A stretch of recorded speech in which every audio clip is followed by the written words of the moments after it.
Tony. It's always a pleasure to come here to Age Concern.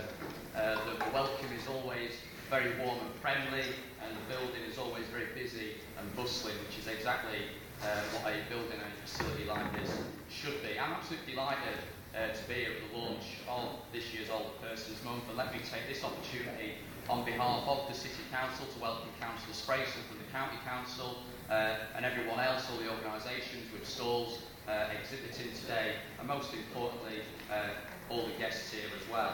I'm really proud that the City Council continues to support Older Persons Month, as we have done since this event was first held some 7 years ago. And this year, Leicester offers our biggest range of events as part of Older Persons Month, with a fantastic 150 events being held across the city. As Cabinet Lead for adults and older people at the City Council, I think Older Persons Month is really important for two reasons. First, because it gives us the opportunity to celebrate older people and their contribution to our communities. And secondly, because it also provides an important opportunity to talk about how services for older people will start to change in the coming years. And it's absolutely right, in my view, that through events like this, that we celebrate and recognise older people in our communities. Because this generation of older people are responsible for much we can all be grateful for.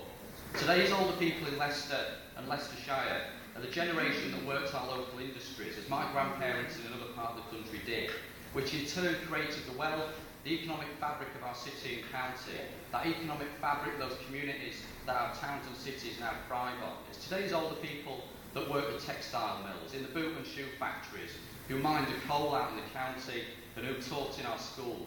Those industries that have defined our city and our county, and will do so for many generations to come, despite the fact many of those industries are no longer there today. And it's the legacy of that hard work and that wisdom of this generation of older people, who for me, Older Persons Month is about recognising and celebrating. And in the city especially, it's many of today's older people who first set sail and boarded aircraft from all corners of the world and made Leicester their home. And again, it's this generation that has shaped our city and helped make it what it is today, a city of vibrant cultures, which we're all very proud of.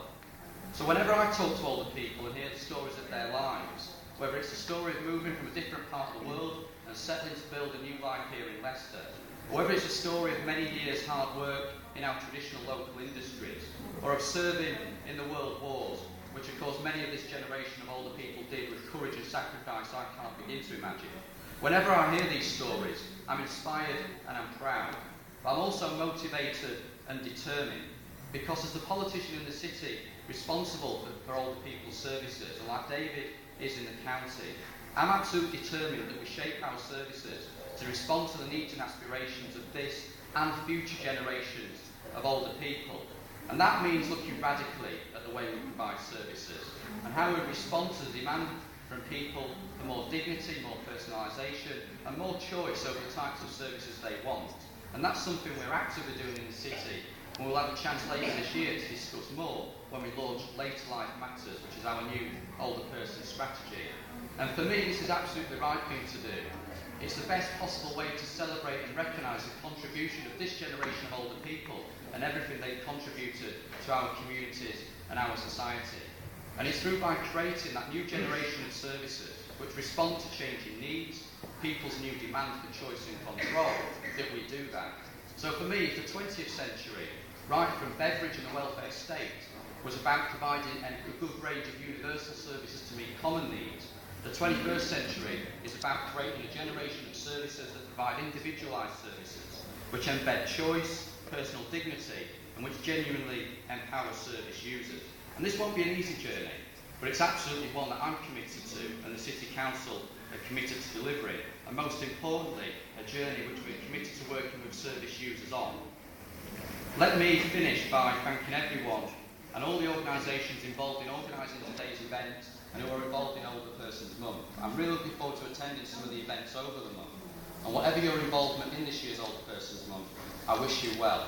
Thank you.